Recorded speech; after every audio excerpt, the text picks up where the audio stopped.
मेरी एउटी सखीले भन्ने गर्थिन् क्या साथीहरू, साहित्य रचना चाहिँ दुखी अनि दुःख पाएका मान्छेहरूले मात्रै गर्छन् भनेर। त्यो सानो बेलामा सुनेको कुरा अहिले आएर साँच्चै हो रहेछ जस्तो लाग्न थालेको छ क्या।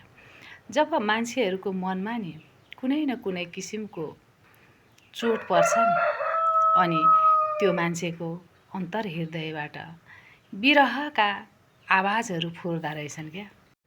मलाई यस्तो भान हुँदैछ कि अब मेरो चोला उठ्न लाग्दैछ, यो सास र शरीरको सम्बन्ध छुट्न चोटहरूले थिलो भएको यो मेरो मुटु पनि अब फुट्न लाग्दैछ।